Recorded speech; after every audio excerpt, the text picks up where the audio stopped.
নমস্কার বন্ধুরা, এসে গেছি আরও একটা নতুন ভিডিও নিয়ে। যদিও এই ভিডিওটা অনেক দিন আগের করা, কিন্তু তোমাদের সাথে তো এটা শেয়ার করা হয়নি, তাই ভাবলাম আজ এই ভিডিওটাই তোমাদের সাথে শেয়ার করে দিই। দেখো জায়গা ও পরিবেশটা কতটা সুন্দর। হ্যাঁ, এই জায়গাটা হচ্ছে আমাদের বেলুড়ের রাসবাড়ি। তার আগে আমি বলে রাখি যে যারা আমার এই চ্যানেলটা সাবস্ক্রাইব করে রেখেছো তাদের জানাই অনেক অনেক ধন্যবাদ।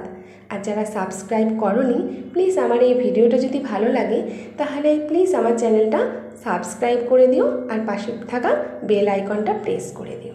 দেখো এটা একটা সকালের পরিবেশ।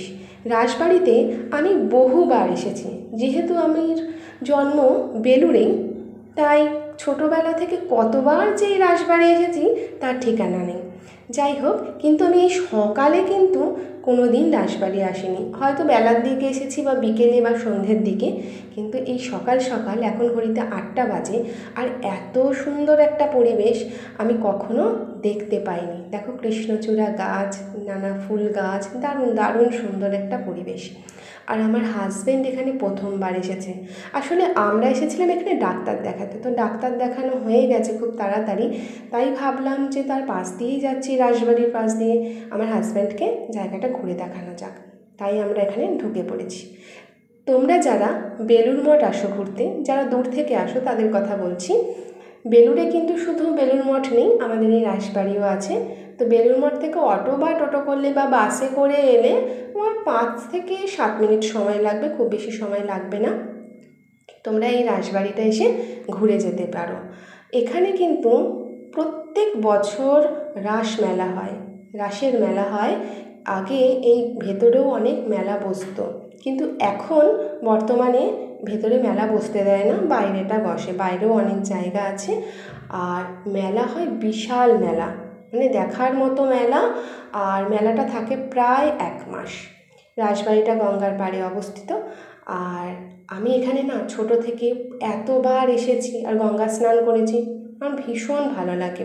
কিন্তু এখন আর কেউ গঙ্গা স্নান করতে পারে না, কারণ গঙ্গার ঘাটটা এতটাই বিপজ্জনক হয়ে গেছে, কেউ স্নান না করে করে, তাই কেউ ওখানে স্নান করতে পারে না। গঙ্গার ঘাটের দিকে তোমাদের নিয়ে দেখাচ্ছি যে কী অবস্থায় রয়েছে।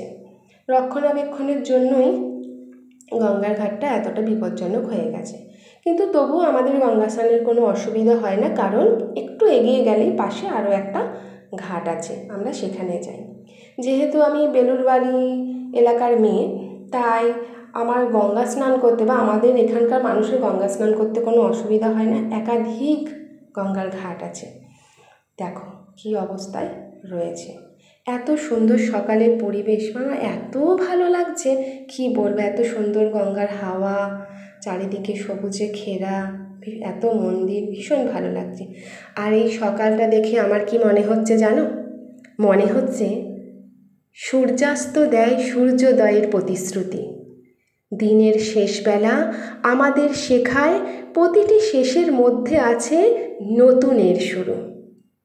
সত্যি, প্রতিটি শেষের মধ্যেই কিন্তু আছে নতুনের শুরু।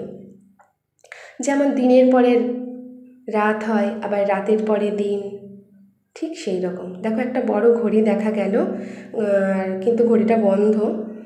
আমার হাজব্যান্ড এখানে ছবি তুলছে, ভীষণ সুন্দর। আমার না খুব ভালো লাগে যে আমি এই বেলুড় এলাকার, এত পবিত্র একটা স্থানের এলাকার মেয়ে। চলো বাই।